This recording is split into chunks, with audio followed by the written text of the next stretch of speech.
तो दोस्तों आज हो गई है 26 जून और जो बड़ी खबरें हैं, मुख्य समाचार हैं, एक एक करके चलेंगे। तमाम बेहद बड़ी अपडेट्स आप तक आगे इसी वीडियो के माध्यम से पहुंचाएंगे, इसलिए लगातार हमारे साथ आगे इसी वीडियो में बने रहिएगा। तो वहीं दोस्तों, खबरों की तरफ चलने से पहले आप लोगों से एक छोटा सा निवेदन है कि अगर आप लोग भी खुल करके देश भर में लगातार नफरत फैला रही गोदी मीडिया का पूर्ण तरीके से बहिष्कार करते हैं, विरोध करते हैं, तो अभी इस वीडियो को लाइक कीजिएगा, चैनल को फ्री में सब्सक्राइब करके बेल के आइकन को जरूर दबाइएगा दोस्तों, और कमेंट बॉक्स में कमेंट कीजिएगा।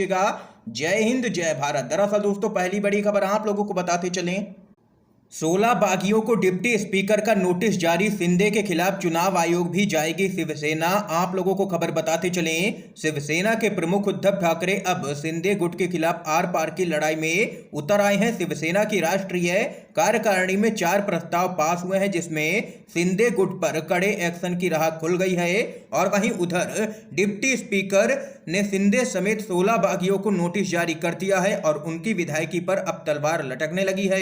विधायकों की सदस्यता रद्द करने से पहले जवाब देने के लिए 27 जून शाम 5:30 बजे तक का वक्त दिया गया है। और वहीं उधर शिवसेना ने शिंदे गुट का नाम बाला साहेब के नाम पर रखे जाने के खिलाफ चुनाव आयोग जाने का फैसला लिया है। शिवसेना चुनाव आयोग में अपील करेगी कि कोई और बाला साहेब के नाम का इस्तेमाल नहीं कर सकता है। ये यहाँ पर दोस्तों देख सकते हैं कि अब आर पार की लड़ाई में उद्धव ठाकरे उतर चुके हैं और एकनाथ शिंदे गुट की मुश्किलें बढ़ती हुई नजर आ रही हैं। एक और बड़ी खबर आप लोगों को बताते चलें, महाराष्ट्र के सियासी उथल पुथल के बीच यहां पर बीजेपी पूरी तरह से एक्सपोज हो चुकी है। वडोदरा में आधी रात क्या कुछ हुआ, फडणवीस से मिले एकनाथ शिंदे और वहीं सर्किट हाउस में मौजूद थे गृह मंत्री अमित शाह। जी हां दोस्तों, जैसा कि पहले से ही अंदेशा था कि महाराष्ट्र में सियासी संकट के लिए भाजपा जिम्मेदार है और इसमें अमित शाह सीधे तौर पर मिले हुए हैं। अब वह साबित होता हुआ भी नजर आ रहा है।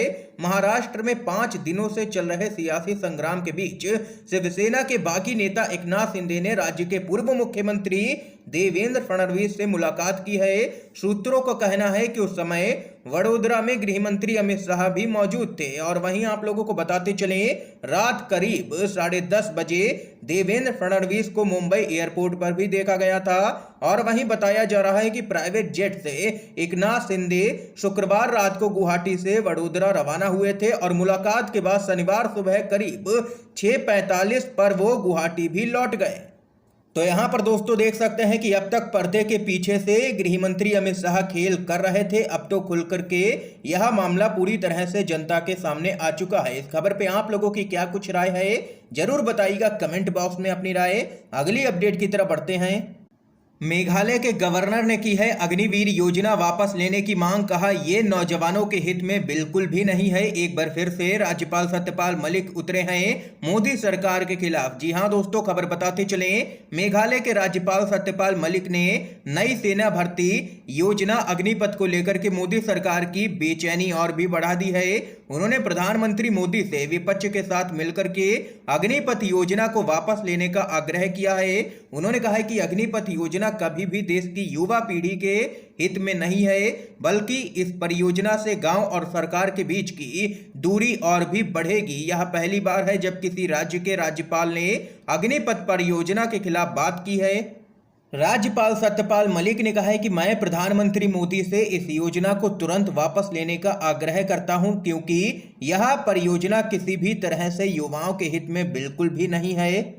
और वहीं पहले से ही कई भाजपा शासित राज्यों के मुख्यमंत्रियों ने अग्निपथ योजना का समर्थन किया है, यह वादा करते हुए कि राज्य सरकार में अग्निवीरों को नियुक्त किया जाएगा जब वह रिटायर हो जाएंगे। उन्होंने मुख्यमंत्रियों के आश्वासन की खिल्ली उड़ाते हुए कहा है कि इस बात की गारंटी कहां है कि जो लोग वादे कर रहे हैं वे फिर से मुख्यमंत्री बनेंगे या उन्हीं की सत्ता रहेगी। नतीजतन वे जो कहते हैं वह आता है और चला जाता है। ये यहाँ पर राज्यपाल सत्यपाल मलिक भड़के हैं मोदी सरकार पर, इस बार उनके निशाने पर है अग्निपथ योजना। एक और बड़ी खबर बताते चलें, शिवसेना के कार्यकर्ताओं ने बागी विधायकों के कार्यालय में की है तोड़फोड़। कहा हर गद्दार को निशाना बनाया जाएगा। जी हां दोस्तों, अब शिवसैनिक बागी विधायकों के विरोध में सड़कों पर उतरने लगे हैं। महाराष्ट्र में उपजा राजनीतिक गतिरोध खत्म हुआ ही नहीं कि अब यह विवाद हिंसक रूप लेता जा रहा है। शिवसेना के कार्यकर्ताओं ने शिवसेना के बागी विधायक तानाजी सावंत के कार्यालय में जबरदस्त तरीके से तोड़फोड़ की है।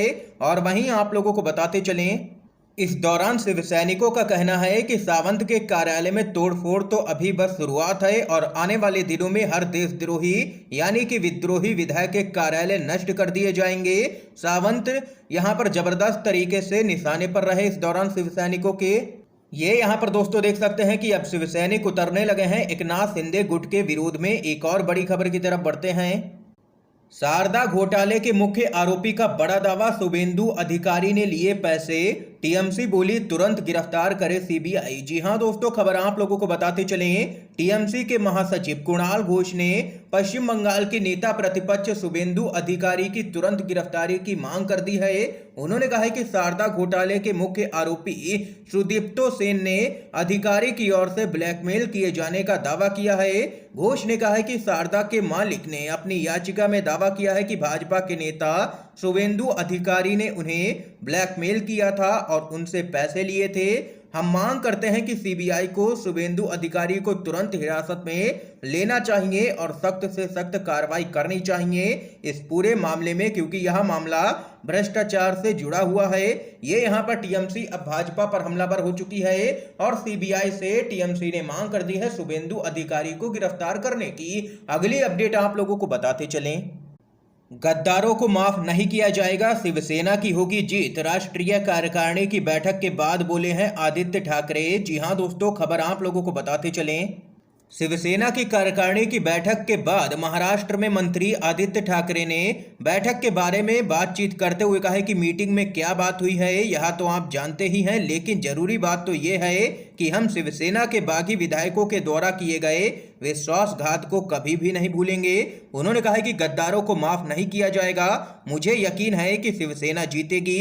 यह सत्य और असत्य की लड़ाई है और जो भाग करके गए हैं उनके खिलाफ यहाँ पर सख्त से सख्त एक्शन भी लिया जाएगा।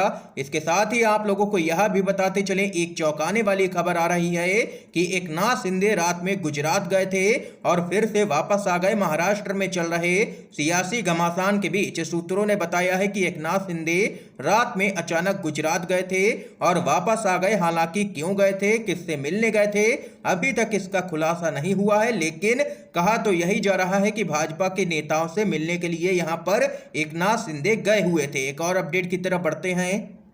राजस्थान के मुख्यमंत्री अशोक गहलोत का बड़ा सियासी बयान। कहा सरकार गिराने में शेखावत पायलट मिले हुए थे, मुख्य किरदार शेखावत ने निभाया। जी हां दोस्तों, खबर बताते चलें। राजस्थान के मुख्यमंत्री अशोक गहलोत ने कहा है कि उनकी सरकार गिराने के मुख्य किरदार गजेंद्र सिंह शेखावत थे, जो सचिन पायलट के साथ मिले हुए थे।